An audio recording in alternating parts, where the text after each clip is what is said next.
Okay, I think we're all here, gang's all here. And thank you all very much for joining us this morning. My name is Steve McMenamin. I'd like to welcome you to today's event, which is part of the continuing series of the Greenwich Roundtable. Excuse me. Our topic this morning, Opportunity Zone Investing, Purpose, Promise, and Pitfalls, is a continuation of Ryan's excellent series on infrastructure, and it's our first look at this opportunity set. And today, our panelists are the very best in their class. I'll briefly introduce them after I say this. The speakers' views are their own and don't necessarily represent our views. So having gotten that out of the way, Aaron Betru is a managing director at the Milken Institute, where he leads that group's opportunity zones, access to capital, and other strategic initiatives with social impact. Mr. Betru co-chairs the Partnership for Lending in Underserved Markets Commission at the Small Business Administration. Before that, he served in international development roles at the United Nations Foundation, McKinsey, and Goldman Sachs. Aaron is a term member at the Council on Foreign Relations, as well as a member of the board of Calvert Impact Capital and the FHI Foundation. Sitting next to Manny, Ben Bernstein is a co-founder of Red Sky Capital and Red Sky Management based in Brooklyn. Red Sky operates with $1 billion in permanent capital, and Ben oversees all investments and the execution of the strategy from the corporate to the property level. In the last 10 years, he's led the acquisition, financing, repositioning, and leasing of over $1.5 billion in real estate in both Brooklyn and South Florida. Sitting next to Ben is Emmanuel Friedman. Manny is the CEO and co-founder of EFJ Capital, a $7 billion hedge fund based in Arlington, Virginia. Before that, Manny was a founder of FBR, the Friedman, Billings, and Ramsey Group, where he designed and raised capital for several property and mortgage REIT vehicles. Throughout the 1990s, Mr. Friedman was active in the building out of FBR's hedge, private equity, and venture capital funds. Manny started his career in 1973 at Legg Mason, Wood and Walker. Thank you, Manny. And today, the moderator of the Greenwich Roundtable is Ryan Dartnell, although Ryan needs no introduction. I will say that he's led most of the GR sessions that were, pound for pound, our best money makers. Ryan is now the founding partner of Paxos Key Holdings and advisor to the SHL Capital, where he was recently the chief executive officer. Ryan, she's all yours. Thank you. Good morning, everybody. It's nice to see so many friends in the audience. Jim Himes, our congressman, is here. Thank you, Jim, for attending. Thank you for your interest in opportunity zones. We planned this session pretty deliberately for this period, thinking that the regulations and the clarifications from Treasury would be coming out. About a week ago, Aaron Betru from Milken told me that they're expected in early May, and so I was pretty disappointed with the government shutdown. And then I emailed him and said, do something. So the regs came out last night. So I'm happy to say, I'm happy to say that we have more information and clarification on this topic, and it's very timely. I'm excited to hear from our speakers. As you heard, Aaron and Manny are in from DC, but they've literally been crisscrossing the country talking about opportunity zones and trying to understand better the investment implications and the investment opportunities in the area. Ben is Brooklyn, New York, also probably recently Miami. I'm excited that Aaron's here. Aaron is literally, he's been in the room where it happened. He's one of the key architects. He has been working on this topic tirelessly. His team is doing the gold standard work in opportunity zones. So I would highly encourage you all to look at the Milken website and to read what they've been doing on this, because it's top quality. Manny is an early mover in the space. I think we've all been hearing his name for much of 2018. As he heard about this, I think he jumped straight on it. So he's got early lessons and early experience that he's promised that he's willing to share with us. So that's great. And then Ben is particularly exciting for me because he's been doing this his whole career. At 22, he left Cornell and he started buying real estate. So he's gotten his fingers dirty. He knows exactly what he's doing. He's an operator. He's also a cool hunter and a neighborhood spotter. So that's clearly exactly what we need for this, taking a 10-year view. Ben, how long have you been investing in Williamsburg? Since 2005. Okay, so you probably all know that Williamsburg is hot as a pistol now. When did you get Apple to sign at your store? We brought Apple to Williamsburg, well, to Brooklyn in 13, and they opened, I believe, that's when we signed the lease in October of 13. It was a good day. And then I believe they opened in August of 16. August 16. And then the leasing activity, sorry to grab you so quickly, but the leasing activity since Apple's come in has accelerated, I assume? Yeah, it's been, I mean, we accelerated that with, we did a Vans, which is VF Corp, North Face, Sephora, Corcoran, which is Rheology, Tom's, Sweet Green, et cetera. And then there was a little slowdown when everyone was freaking out about the L train shutdown, but luckily engineers from Cornell and Columbia solved that problem. Great. Okay, so I've heard from Senator Tim Scott, a Republican from South Carolina, from Cory Booker, a Democratic senator from New Jersey, about opportunity zones and how profusely they support them.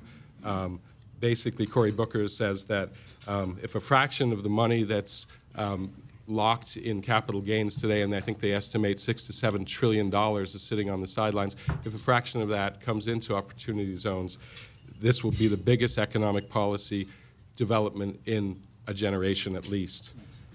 Again, passive capital being converted to active investment capital and directed to areas that need it the most. New Jersey Governor Phil Murphy, who's also a former vice chairman at Goldman Sachs, so he knows the financial side, says this program is so attractive to capital that it'll be like pushing on a screen door. He describes his administration as head over heels in love with this legislation. Now, the skeptics, and I think the skeptics have a lot of good points, they point to past tax schemes that have not worked out particularly well, the potential overbuilding this late in the cycle, distortions created by the blunt hand of government, which we've seen all too often, white elephant projects here and there, gentrification, driving out the very people that you're trying to help, and then a shovel-ready real estate program for the rich. I predict the optimists and the pessimists will be right. So we have three distinguished speakers to help us today, and with that, I think I'll hand over to Aaron. Thank you, Steve. Thank you, Ryan, especially for that glowing description of me. I aspire to be the person that they said I was.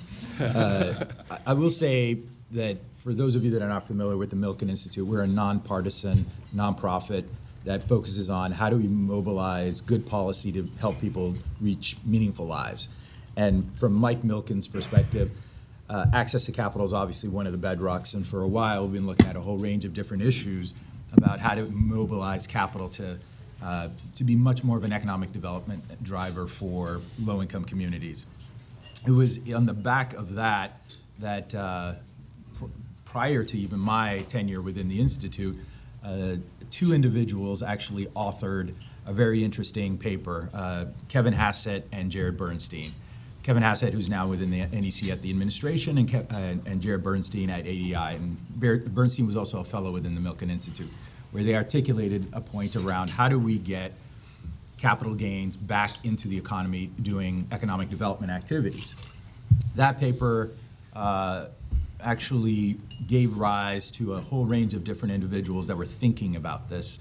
And essentially, one of the chief architects really was Sean Parker of Napster fame and Facebook fame, where he himself is sitting on quite a lot of capital gains and started working with two individuals that founded a lobbying organization, EIG, Economic Innovation Group.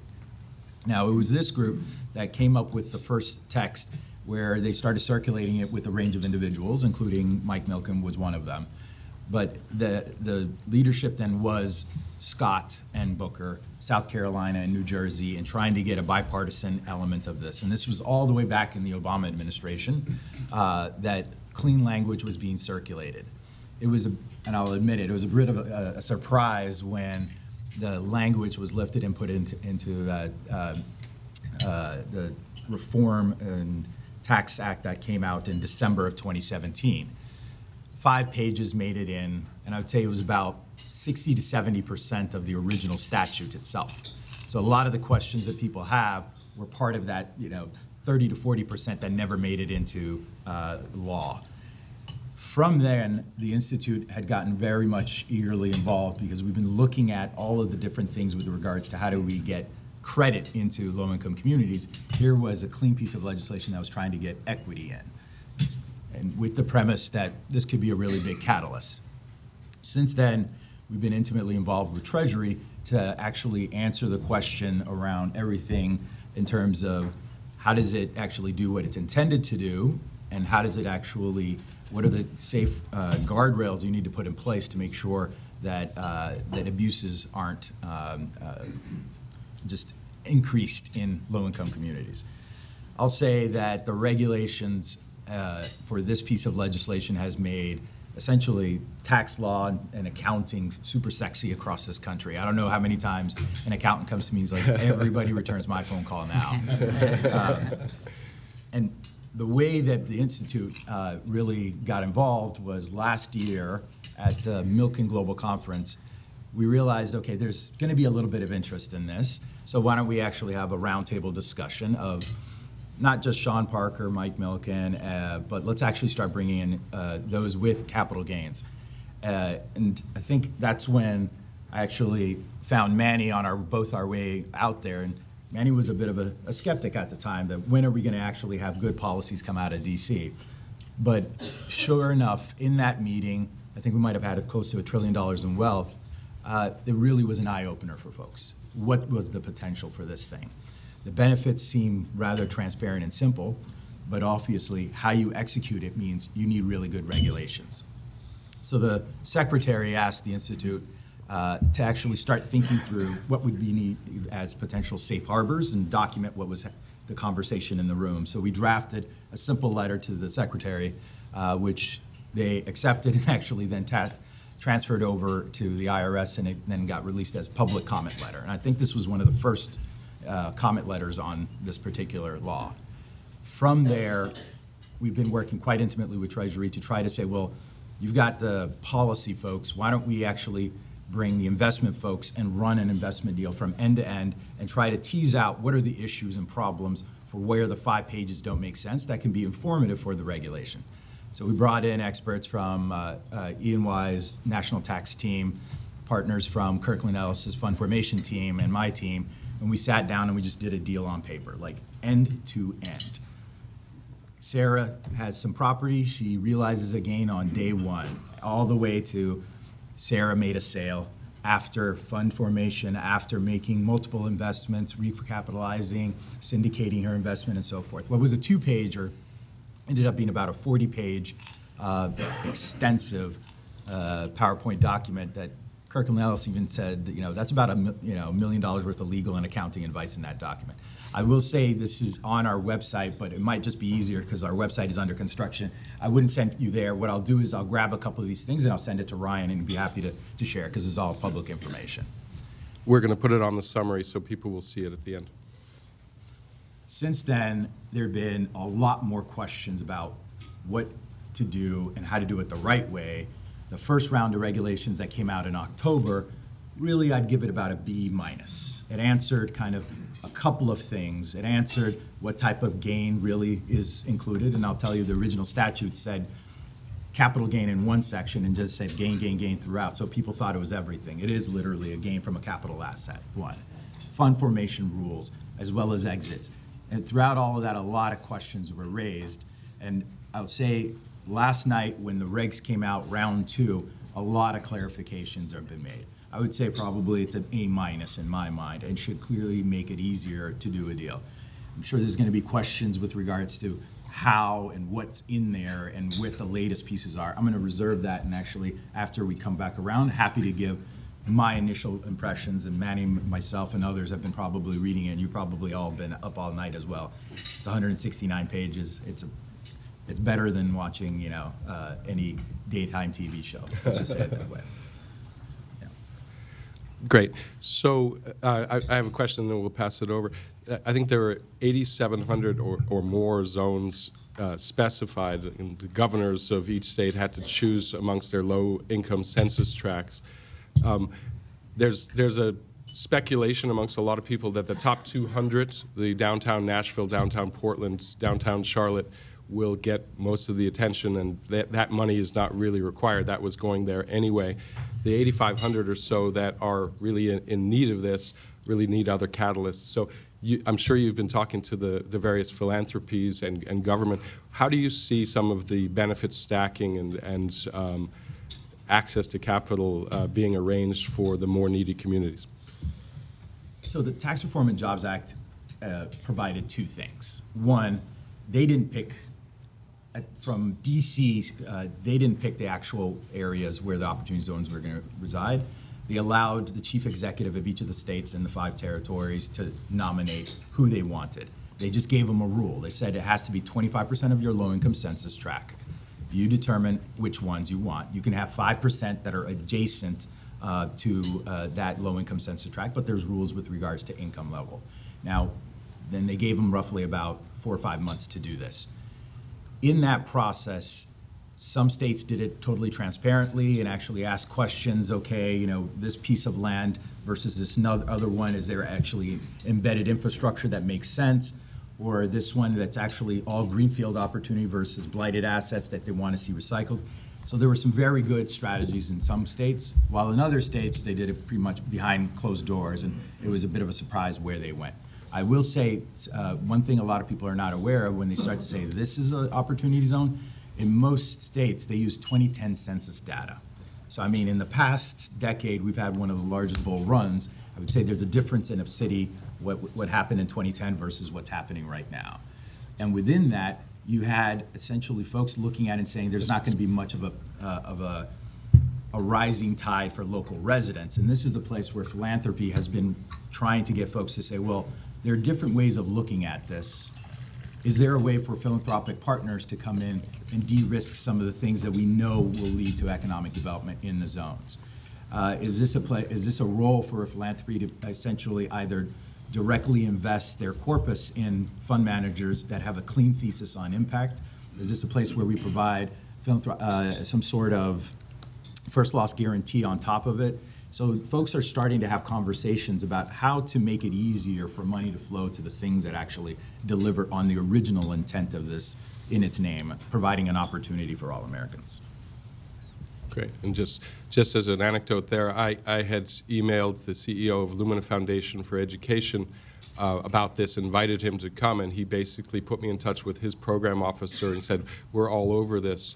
We're trying to be the educational component or part of it in some of these communities. So they're going behind the Capitol or maybe ahead of the Capitol to do workforce training, et cetera. So very interesting for them as well.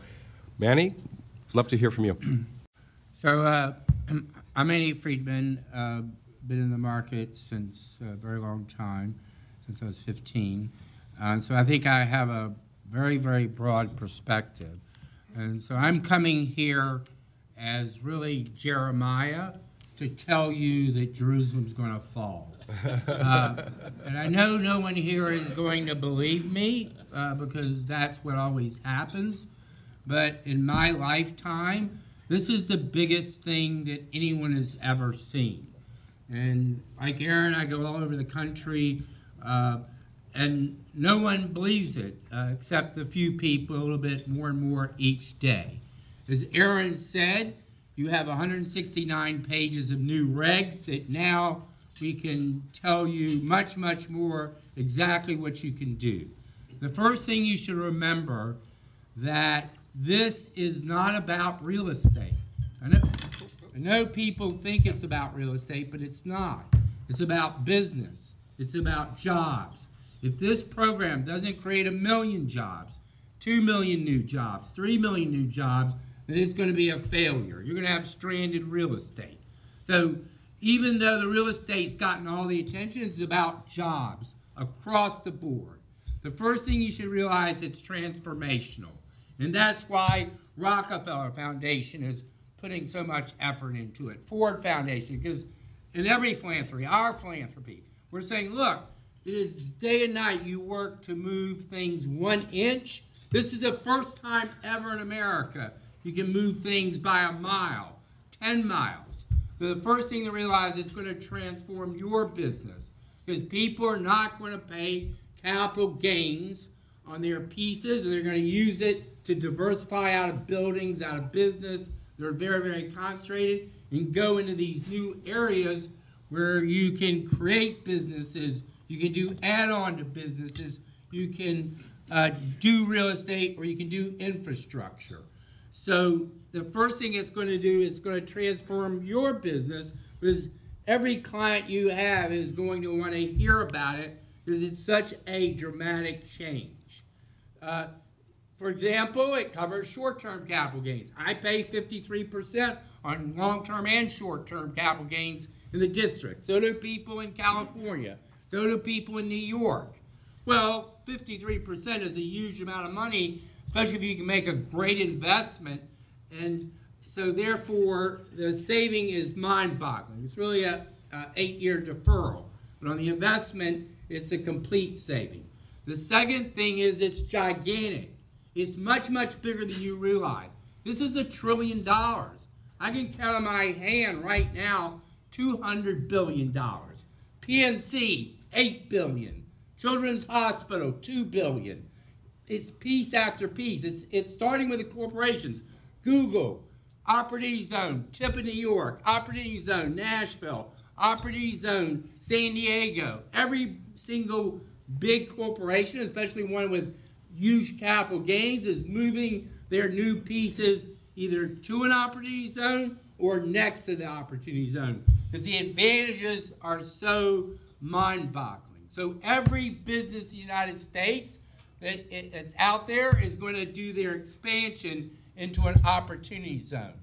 Every single venture capital, whether it's Sequoia, General Atlantic, is going to move their new startups into an Opportunity Zone. Because in an Opportunity Zone, you don't have to pay capital gains if you're successful. If you're going to recruit the 22-year-old artificial intelligent person who thinks they're going to be a billionaire, they don't have to pay tax on their options if they exercise it early. So it's an unbelievable recruiting tool across the board. So you have to realize $1 trillion, and that's just the equity piece, because there's another $3 trillion of debt associated with each of these pieces. So you put that on a $22 trillion economy, you're talking about a gigantic change. Keep in mind, this is not about buying something.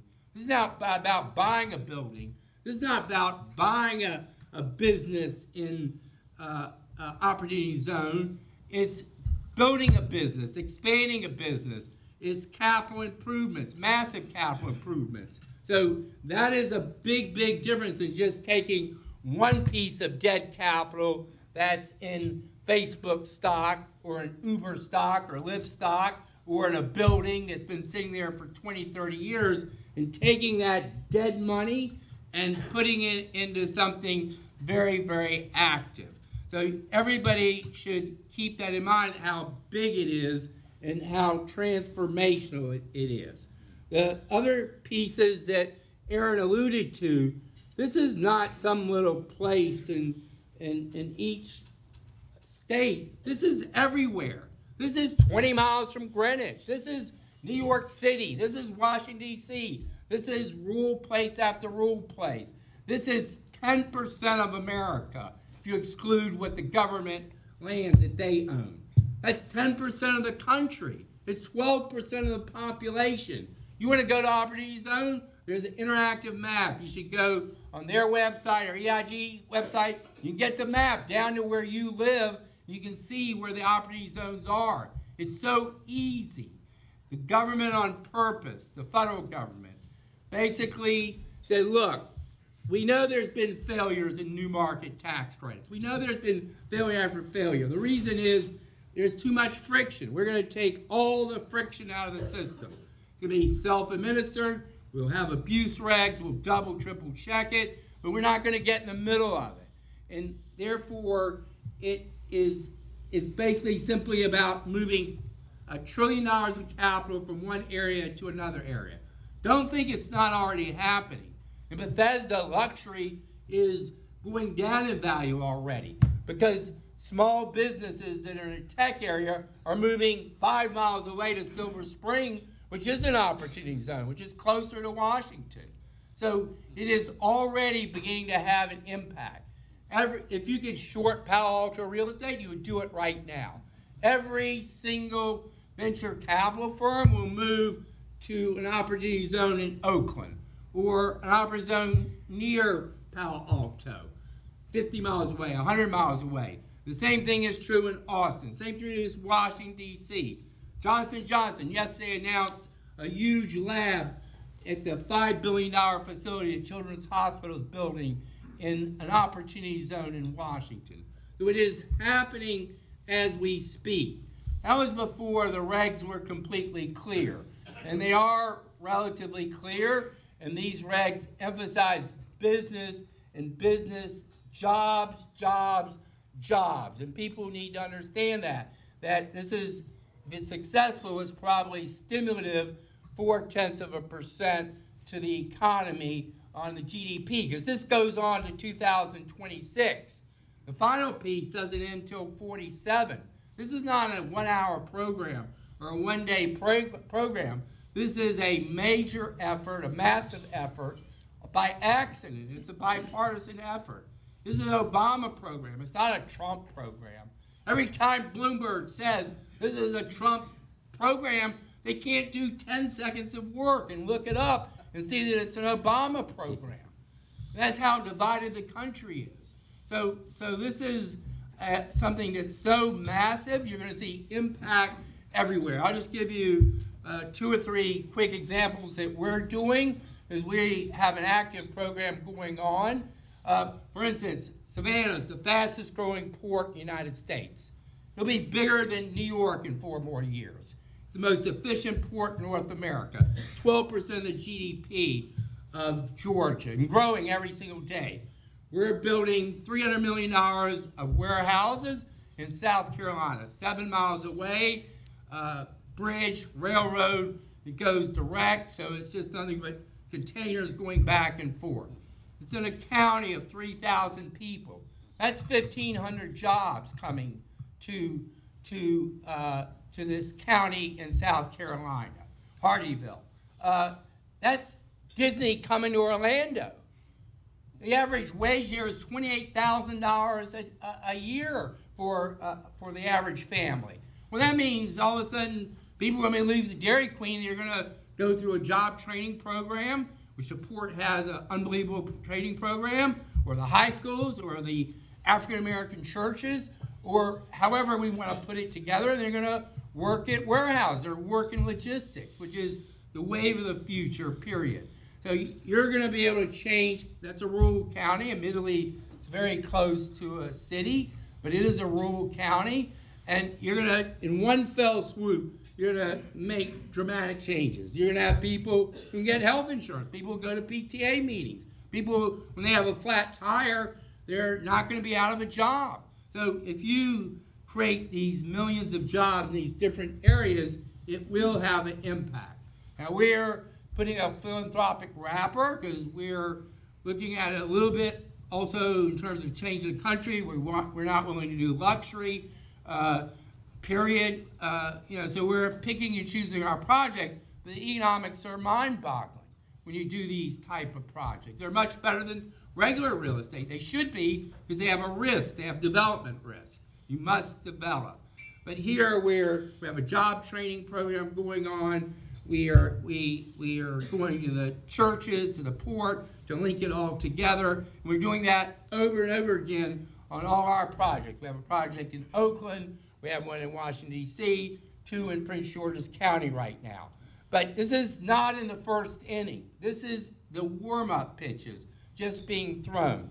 Because now they just said yesterday, your money's not tied up for 10 years. If you're in a partnership, your partnership law rules. You can pull your money out if the project is successful in 2 years or 3 years or whenever it's stabilized, assuming you can get good financing, which you can, because remember, every one of these projects are Community Reinvestment Act eligible, which means that a bank get special credit for making a loan on these type of projects. So on the long term, some of these projects will be below market interest rates across the board. But keep in mind that until yesterday, we, for instance, couldn't do any business deals. Now we'll begin to look at business. But business will be the biggest piece that'll be impacted over and over again. No corporation in America will make a decision about expanding until they go through the possibilities of expanding into an opportunity zone. That is a gigantic change. And I'll give you one final prediction. 5 years from now, 7 years now, Puerto Rico, you'll think of it the same way you think of Hawaii. Because you put 20, 30 billion of private money, new jobs, into a commonwealth of 3 million people, you will change it. It's not government money. It's private money that demands a return, demands strict accountability, and it will have this tsunami effect. Why did he make so much money in Williamsburg? It's partly because he built some pieces, but it's also because there was a tsunami coming. It was people moving from New York to Williamsburg or moving to Brooklyn. So if you get $1 trillion with debt, $4 trillion to move to these areas, it happens quicker and it's deeper. To go to your question, remember the biggest problem in opportunity zones, it's a joke. 25-30% of all opportunity zones have lost 30% of their population in the last 20-30 years. That's a disaster. That is nothing that can be worse. Wipes out families, school, real estate, wipes out the entire community. You know, Baltimore today is the one broken city in the United States, losing people every single day. There's nothing worse than not having a job and losing the people in the area. So I believe that, you come back here 2 or 3 years from now, you'll ask me to come back if I'm still around, and you'll see that this is really the biggest change that anyone's ever seen in America in their lifetime. Great. Maybe just one amplification on the financing. Ben Carson at HUD has been, I'm hearing from the field, fast-tracking loans to opportunity zone investors and at perhaps lower rates than market rates as you described. So super helpful. Ben, your perspective on neighborhood watching and growing? Yeah, of course. Well, thanks for having me again. I agree with 99.9% of what Manny just said. I think this is 100% one of the most exciting things going on in the U.S. right now, and in my lifetime, and in my investment career, shorter than Manny's, but hopefully is successful. But I have a different perspective. I'm a real estate developer, and I'm a real estate developer in fringe neighborhoods. So I've watched how fringe neighborhoods evolve and how to help sort of fan that fire. And there is nuance, and I think so. The 1%, the 0.1% that I disagree with Manny is that if you're making a real estate investment, it is still a real estate investment. If you're making a business investment, then that's true. It's clearly not a real estate investment. You're making an investment in a growing business, a venture business.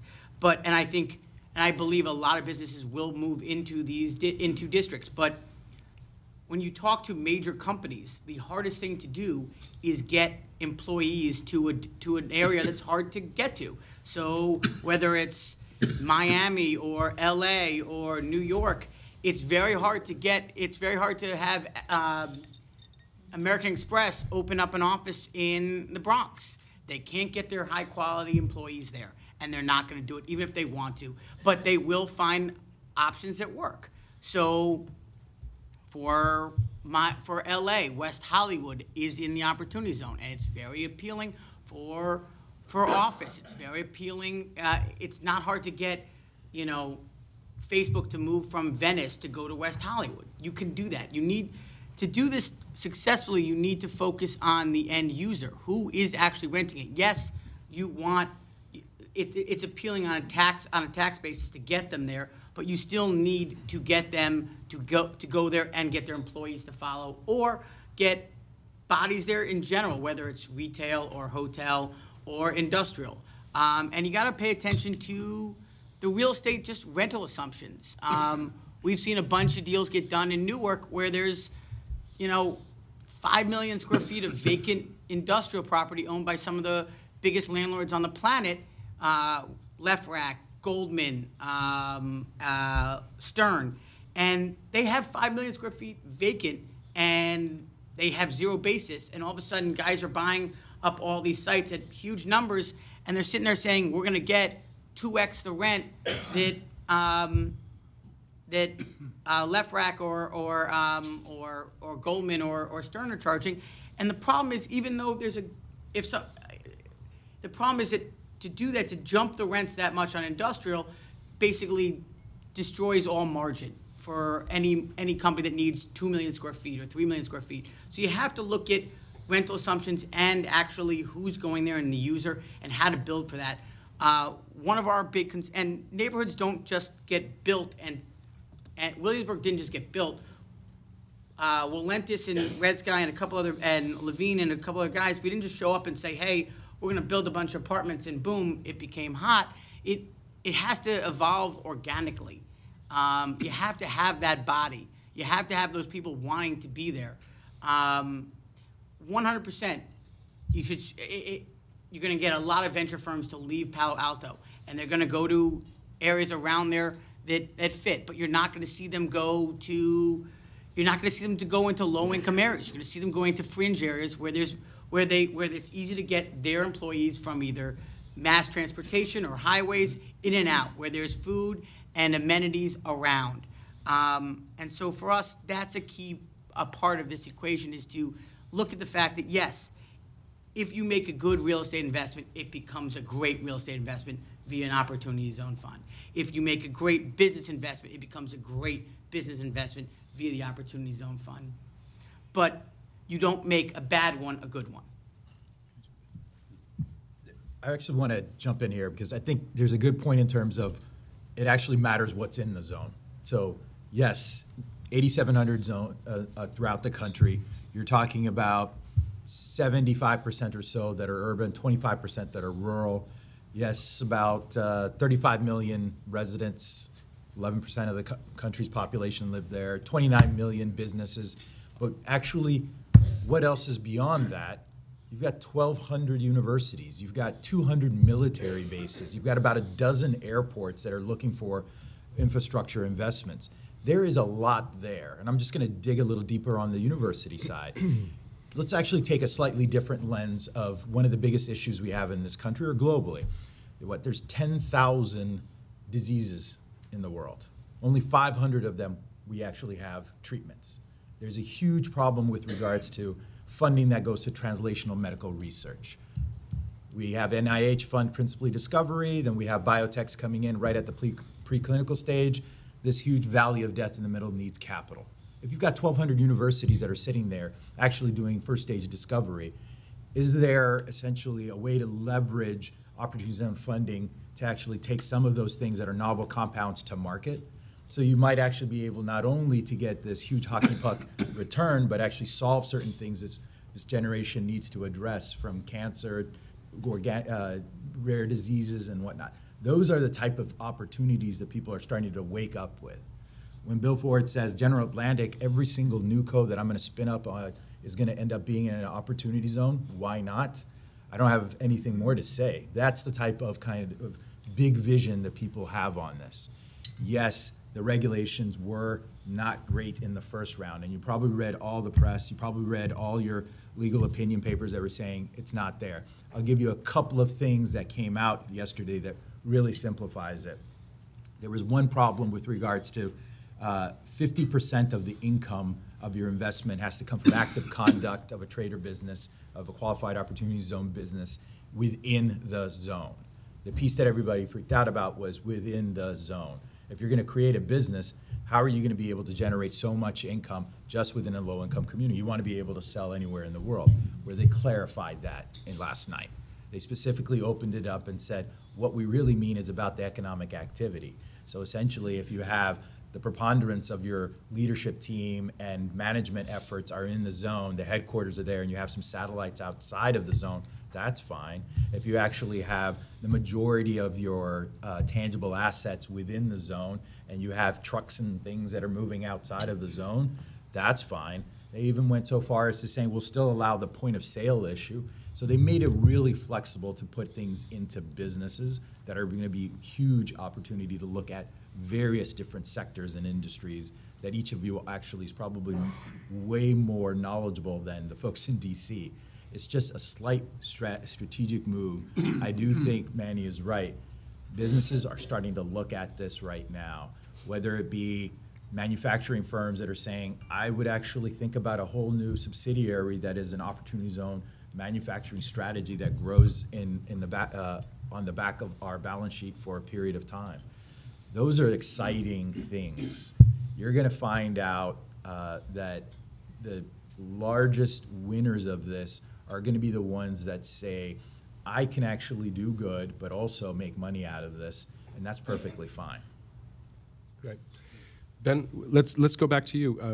Do you want to talk? You want to continue, or Sure, I can bounce a few questions at you. If you have some questions, no, you go ahead. If you can remember what you're talking about, go ahead. Okay. So, look, I think this is an amazing opportunity in multiple ways. I think it's an amazing opportunity to unlock capital gains for high net worth to the middle class. I think it's a unique way to diversify net worth and create jobs, whether it's at the start construction jobs, whether it's building infrastructure in neighborhoods that are needed, where for some reason one side of a highway has never been touched, and all of a sudden you can access it like that. I find it very, very exciting and very intriguing. The only comment I want to make is that it's still, if you're making a real estate investment, you still have to underwrite the real estate. You still have to focus on how much it's going to cost to build, how much it's going to, how much you're going to rent it for, who you're going to rent it for, and if you're building the space in the right way to actually attract that tenant. Because that is, if it's retail, you got to be focused on visibility, columns. If it's office, you got to be focusing on floor plates. How many columns are? What's the access? Are they do the tenants you want have a shared corridor, or do they want their own floor plate? And if they want their own floor plate, you can't build a 40,000 square foot floor plate. You have to build a tighter one. These are real estate decisions that we go through on a day-to-day basis. And what concerns me here is that people get very excited and make poor real estate decisions in their exuberance. And I think you still have to do the blocking and tackling required in real estate, which is boring and irritating, but it's how you build projects that are leased and successful. And so we're focusing our attention on, again, neighborhoods we know. I don't have the ability to go national. It's not we're sort of the tip of the spear. We're the sniper shot. So we focus on neighborhoods, and one of the things we talked about is demographics are destiny. We are big believers of that at Red Sky. And so we focus on a rising tide. We focus on areas in supply-constrained markets, and supply constraint is very important to us, because if we're going to hold something for 10, 15, 25 years, I want to have confidence that our asset is actually growing in value over that period, and that someone can't build across the street and cut my rent, and all of a sudden my asset is devalued. We need barriers to entry. So we're focusing on the markets that we like, the big cities that have real supply constraint: New York, Miami, LA. The country is moving to the coast and to the south. And we are focusing on the cities that we see real growth in, where we can also do deals that are sizable and where there's supply constraints. So in Miami, we're really focused on office for these venture vehicles in Design District, where it's the Rodeo Drive or Plaza District of Miami. And so we're sitting there going, who doesn't want to work there? It's right on 95. It's right on 195. It's the best access point in all of Miami for any employee from Aventura to Pinecrest. There's a top area and bottom area.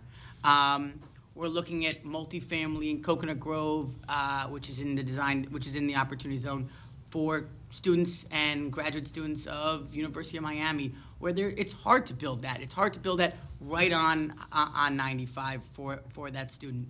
In Brooklyn, we're focusing on office and loft conversion to office in Gowanus, in Greenpoint, where we see if Founders Group or Thrive Capital or any of these New York City-based venture funds want to move their companies, they're going to want to move them to where their engineers live. You're not going to move. Engineers live in New York. They live in Brooklyn. That's where they want to live. It's the most like Portland. It's the most like San Francisco. It fits their vibe. It fits where they want to live. And so they're not going to move. They're not going to do this in New Jersey, and because they're not going to be able to get the talent. And talent is everything for these firms. So we're trying to focus on where we can get them to go with easy access to public transportation, easy access to major highways, and putting it in a place where these companies can be profitable, because they get the best quality of employees. That's our focus. Great. I've got one or two more questions, but please think of what you'd like to ask, and we'll do question and answers right after this. So for the three of you, as you've been going around and considering this, what are the most interesting, compelling operating company ideas that you're hearing and exploring? Manny, why don't you go first? You mean in terms of business? Business. The biggest beneficiary of opportunity zones is venture capital, because venture capital by nature is starting a business. By nature, the holy grail is capital gains. By nature, they're a long-term player. By nature, they're recruiting people. Huge amount of their wages are options, which you can then convert to stock, and then therefore capital gains over time and not pay tax. So the biggest revolution in terms of opportunity zone is that $15 to $20 billion in intellectual capital a year is going to move directly to opportunity zones. So from a business point of view, that fits just like a glove. On top of that, they can create investor classes, non-taxpayer, taxpayer, and the taxpayer can now invest, which they would do anyway with Sequoia, and now they have this massive tax benefit on top of everything. So that is the biggest piece, but it's very, very varied. It's all the way from waste management companies in Greenville, South Carolina, who are going to expand their pieces into opportunity zone. It's a rebar factory that has to go to Florida. It's picking to build their factory in an opportunity zone. So some of it, so the macro pieces are obvious. The macro pieces are anybody with massive intellectual capital needs. That's the Google, that's the Apple. Across the board, that's artificial intelligence, that's Regeneron, every biotech company. By nature, it's a little bit what Ben said, is they have to by nature be where the intellectual capital is. They're not going to be in Pulaski, Missouri. We're not going to solve the rural problem. That's a power law. That's the same power law that's operating in Sri Lanka, that's operating in China, that's operating in Paraguay. That's everybody.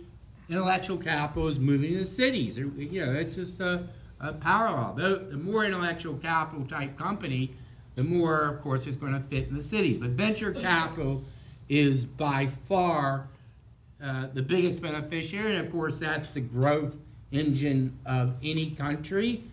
You saw that in Abu Dhabi and UAE. You married intellectual capital to brought in or imported with unlimited equity capital, and that's what this is. This is unlimited equity capital. When you said, $6 trillion, it's much more than that, because remember, there's $4, $5, $6 trillion of capital gains that hasn't been taken, but every year there's another $2.5 trillion that's being created. So it's a huge, huge number. It's not just long-term capital gains, as Aaron said, it's paintings on that wall. It's short-term capital gains. It'll mean 1031 is going to be cut in half, 1031 exchanges, because this is so much more better, easier, except for maybe extremely older people. Yeah, I mean, this last point on just detail-wise, with 1031 exchanges, when you have to do like exchange for the entire amount. Here we're talking about just the gain. So you can pull out the basis and do something else. So it really unlocks the flexibility side of it.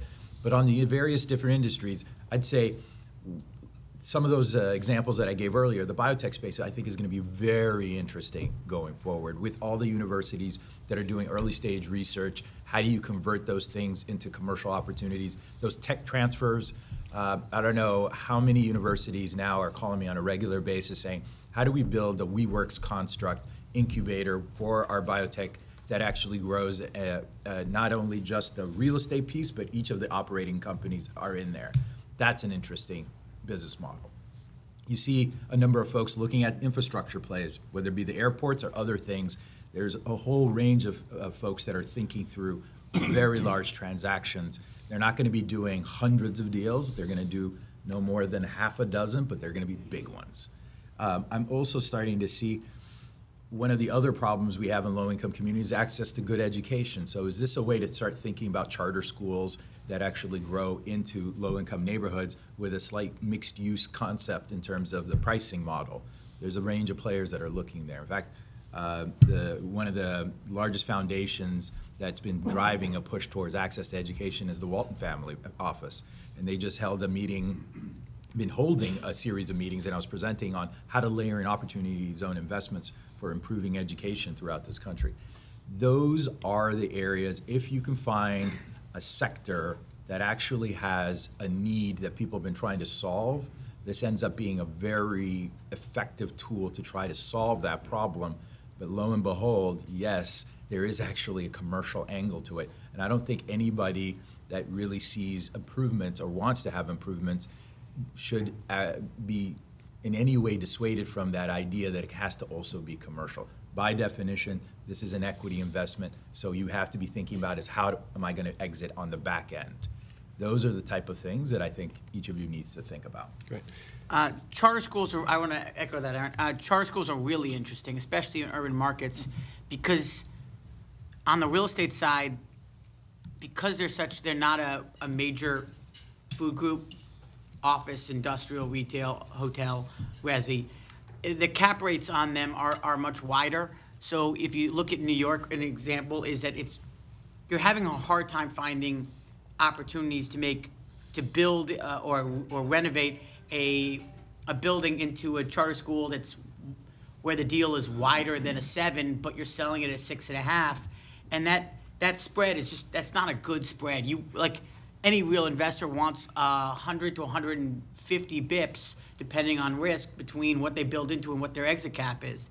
And so to have a 50 bip spread, that's very tight.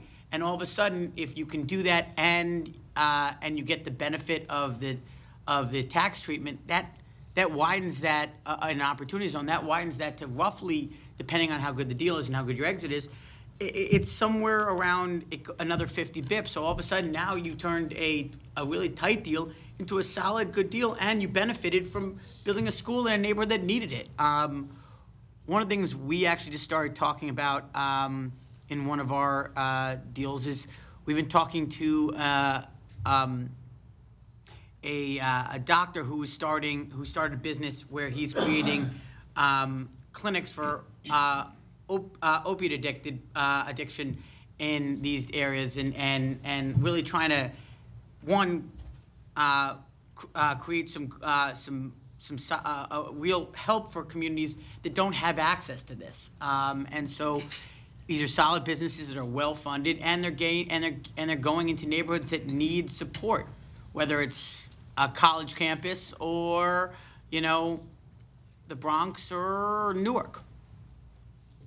Great. So my last, I'm going to go with Doug. Go ahead, Doug. And one of the things you said I thought was very interesting, which is you actually have to know what you're doing with real estate. I've been surprised by as many people as I've run into in the last 6 months to a year who some were in cannabis, now all of a sudden they're in opportunity zones. Guys that have never built anything in their life are all of a sudden in the real estate business. And you know, in capital markets, there's always winners and losers. You know, something's rising because people are moving to one area, another area is not going to be rising, it's going to get hurt. What do you guys see, whether it's from either other geographies, you had talked about, you know,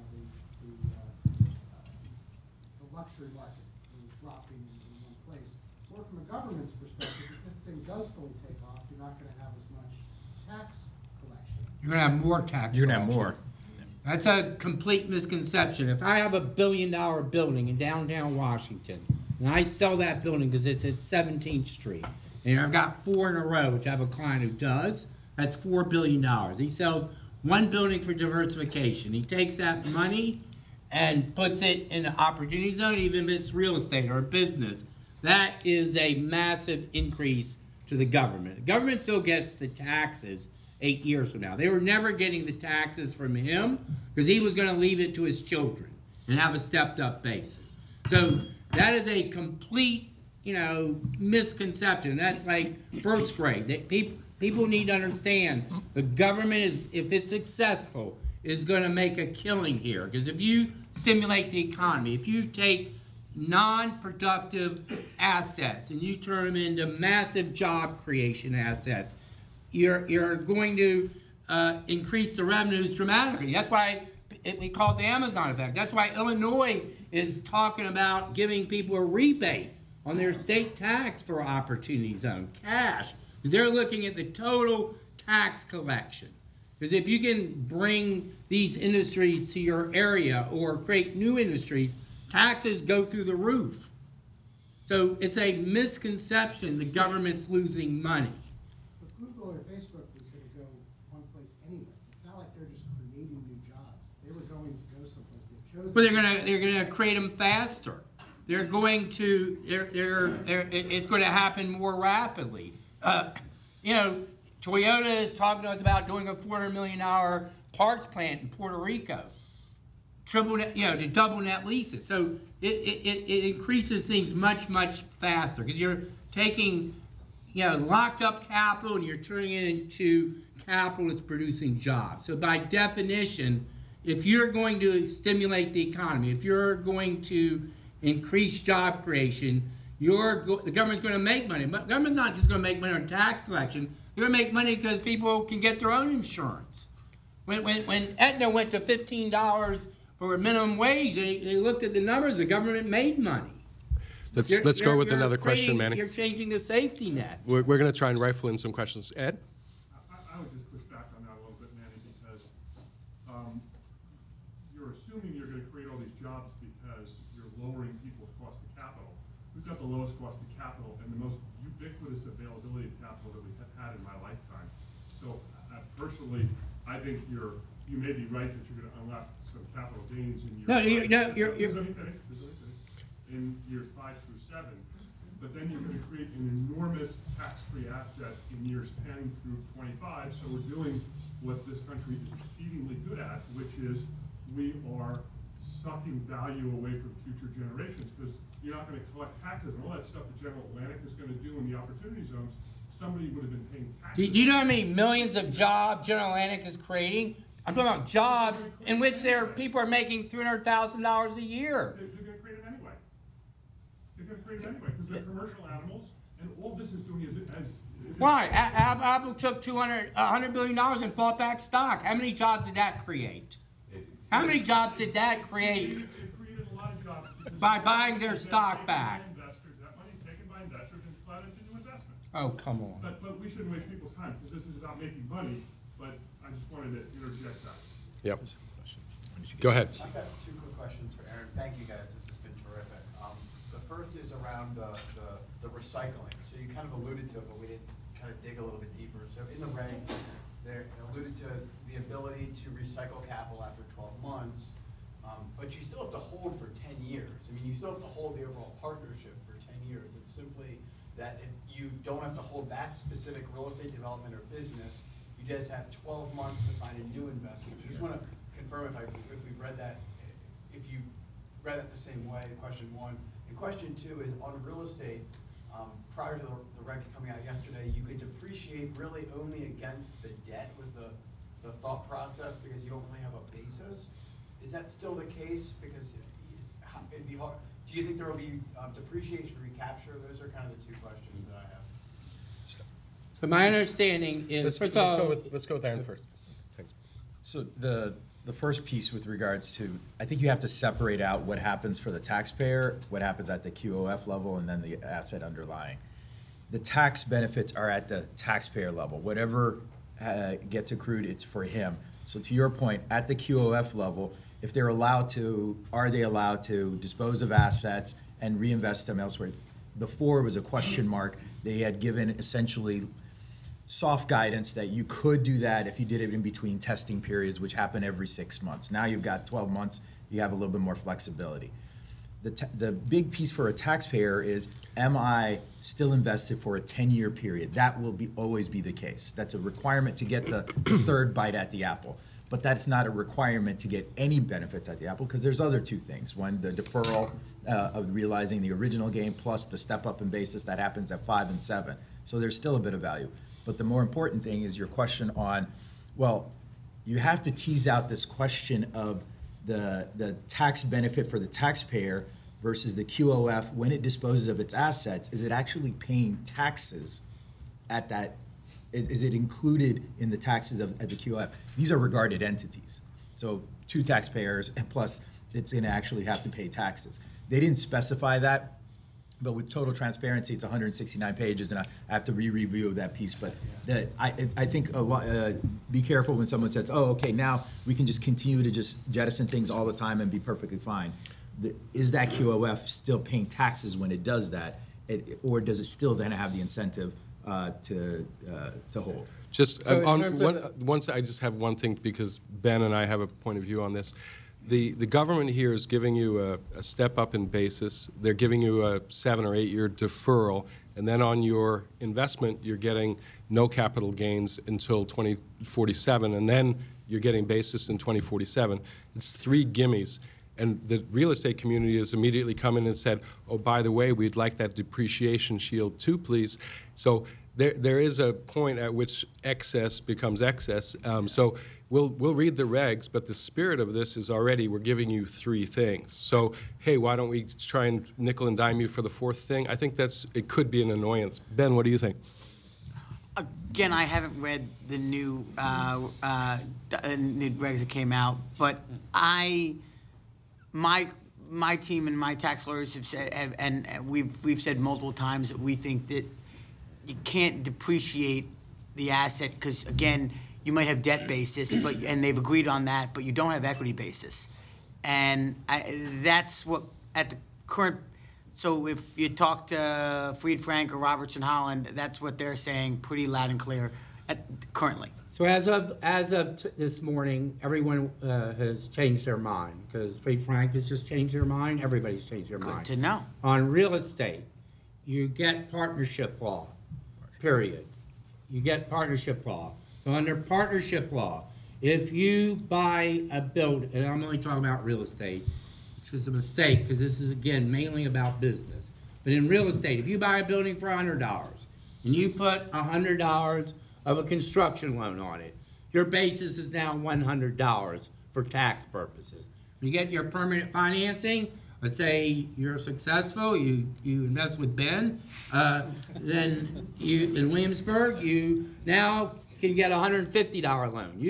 Your piece is sheltered through depreciation because you're going to have to use straight line depreciation, but your basis is $150. Yeah. You can even take money out up to the amount. You can't go below 0. So all you have to do is just follow partnership law. And it's complicated as it could be, and they're just trying to simplify it. So in a partnership, you do get basis for debt, period. Okay. John? So Are there any accessible investment vehicles for the ordinary investor up through experienced LPs at the moment that are reasonably diversified and there was always this question of actually what is the legal structure of the QOF. Essentially, it has to be treated as a partnership or a corporation. There are REITs that are now on various different platforms, and with kind of a minimum of, I believe, about, I've seen everything from 50,000 to 100,000. So maybe not for every mom and pop, but definitely for a large part of the population, these REITs are out there. So remember, you're in the warm-up pitches. So you have a few vehicles that are out there. They are going to democratize this, because otherwise, if this is just tax benefits for rich people like Manny Friedman, there'll be a revolution. People will not accept that, and so they are democratizing it as far as they can, meaning it's got to have access to everybody. Whether you have $100 capital gains or $1,000, people are going to create the vehicles. They're not doing it yet, whether it's Vanguard or whether it's, every big money manager in the United States. Number one is they've got to democratize the ability to come in.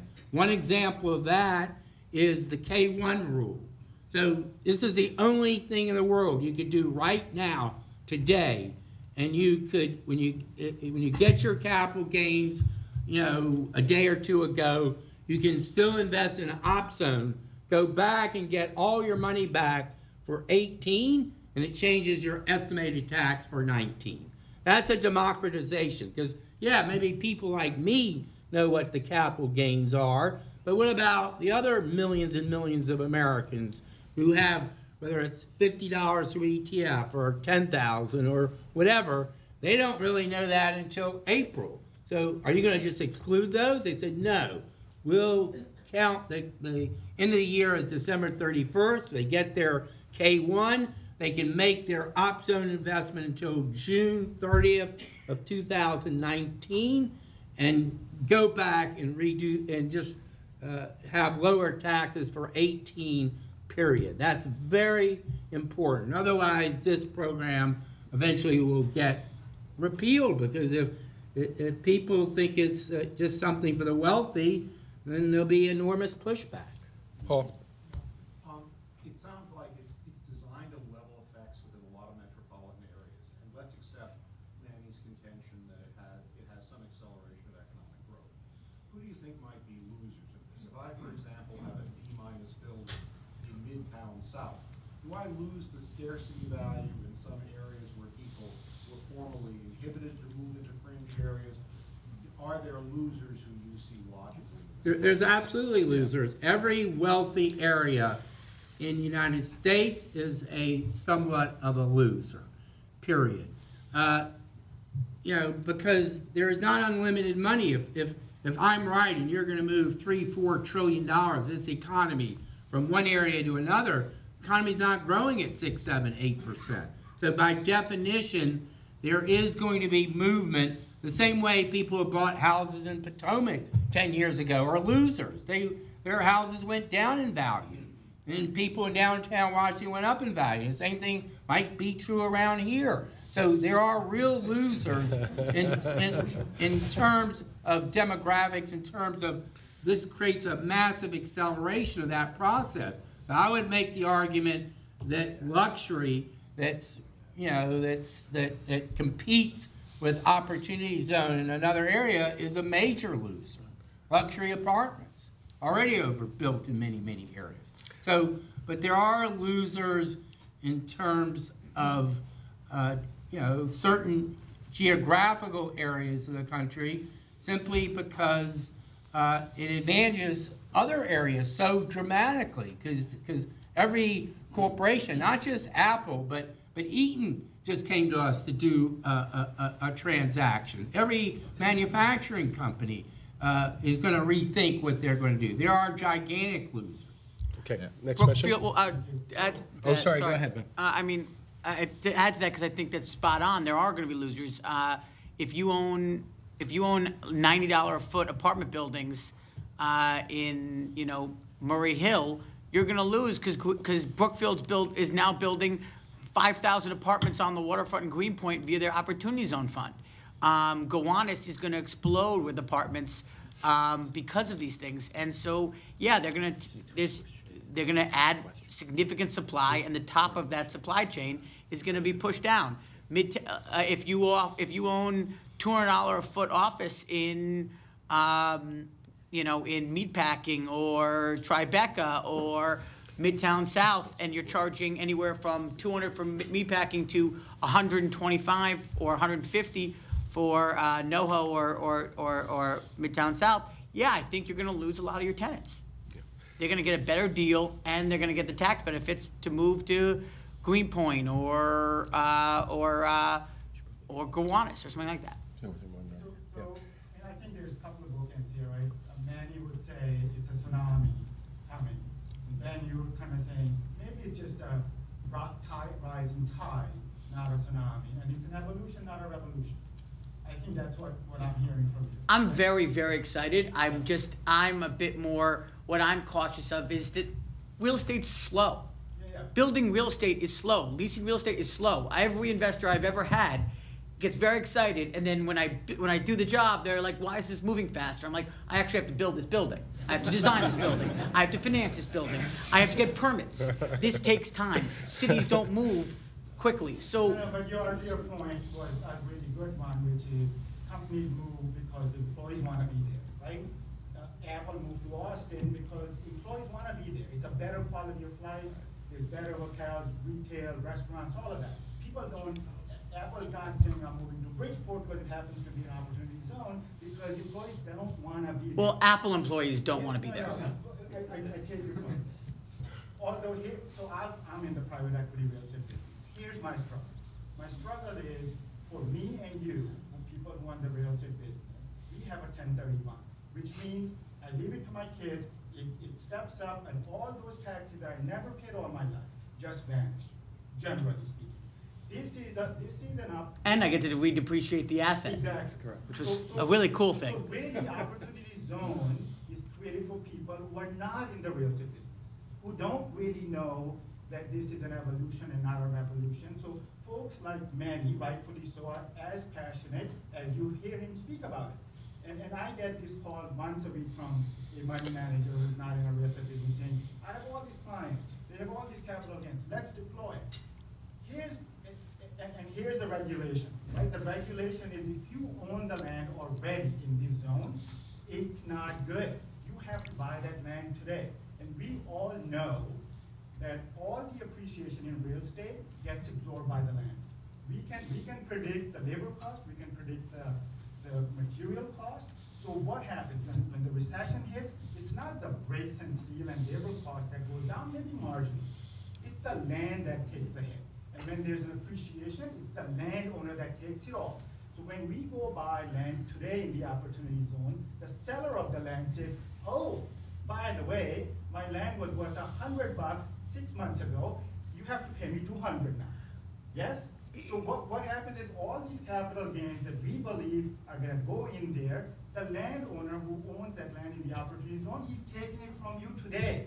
Back to my point about making sure you're buying at a good basis so you can make money on the deal. Yep. If you expect values to go up from $100 and you're paying $150 for that growth, you're overpaying. We all agree. Yep. But you have to look. But is that not the general scene that's happening? I think it depends. I think if it's cookie cutter, yes. I think if it's a little hairier, you find opportunities. There's opportunities everywhere. There are plenty of sellers, we'll say Main Street, who don't know about opportunity zones. You're looking at it way, way too small. Think of it this way. If you knew New York was going to come back in 1975, you're talking about a 50-year trend when it was going bankrupt. I would own the world. I would be in Caribbeans right now. If you knew Washington, D.C. was going to come back, you didn't have to worry about what your square footage was, or what the land price was. These are gigantic macro trends. Mm-hmm. Or downtown San Francisco. People made billions in Austin because Austin is the fastest job creation market in the United States. So look at it a little more macro, period. I have clients who have $10 billion of real estate in New York, and they're looking this because, in a sense, your income or your pieces are compounding till 2047, it means that even though you don't get the complete generational shift, the person just steps into your bases, they still look at it as advantageous. Let's do the next question. Tony Boucher, our distinguished state senator. This has been a very important discussion, and I do believe that opportunity zones are a great way to address some of our issues with our inner city. And I also agree with Aaron that one of the best opportunities may be around our university centers, biotech, and so forth. But two things really impressed me this morning. One is that we need to have a long-term sustainability to that project to be successful, but it can't be just, one of the short-term investments, and that capital gains may very well be the big incentive. However, what Aaron said really struck me, and that was that there are regulations outside of the opportunity zone that could affect the opportunity zone, and there are local and state issues like property taxes, like payroll taxes, and the overall environment that may be the bigger incentives for some of that investment to be made. How would you, Aaron, maybe address those outside of the opportunity zone?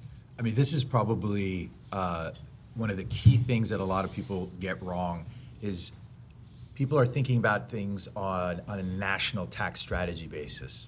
State and local government that actually takes a leadership role and says, we actually want to dictate what's going to be in my backyard. I'm worried about making sure whether it's housing prices are affordable or we have these type of investments next to our universities. I'm seeing now governors starting to wake up and realize, well, wait a second. For a while, we've been worried about NIMBY. Now I want to actually dictate the investment that I want, and I'm going to actually provide the incentives to make sure that money flows to the things that I want. Whether it be the Californias or the Colorado, Rhode Island, everybody's trying to think about having capital go to exactly the way. So we're seeing that happen right now. And I'll say it's a big thing to think about putting up regulation that actually says, and a moratorium on investments because we don't know what it is. And there are some states that are doing that, point blank. But there are 8,700 census tracts, and Ryan was right. People are focusing on probably the top 50 to 200. The level below that, that's where you're going to find some really interesting opportunities to really democratize the flow of capital. But today, there's 167 or so opportunity zone funds that have been registered.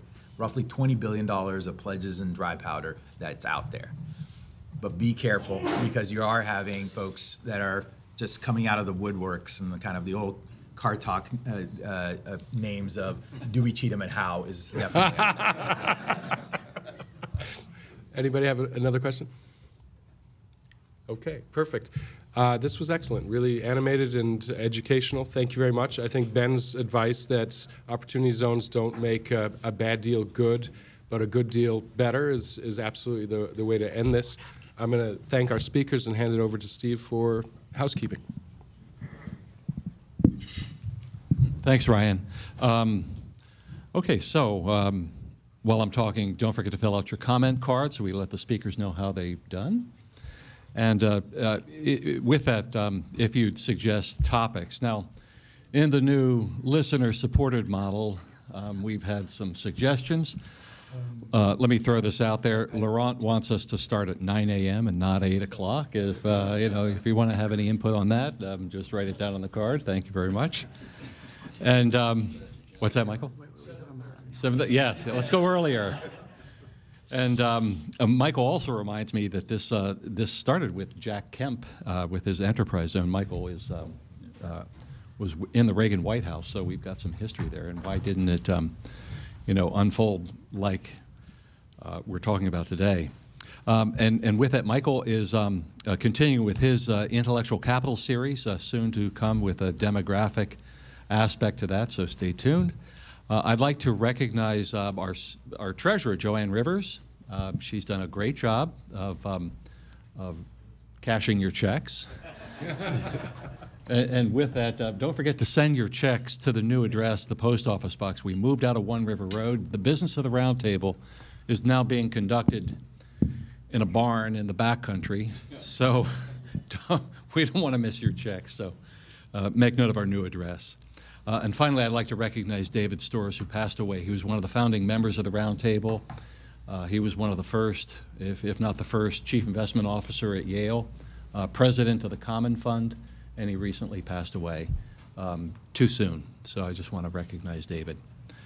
And with that, we are having, and I'll conclude with this, the business of the Roundtable will be conducted in the barn, and with that, we're still going to have our internship program this summer. We're going to be putting some of our sessions that we're allowed to up on YouTube, so we're looking for interns.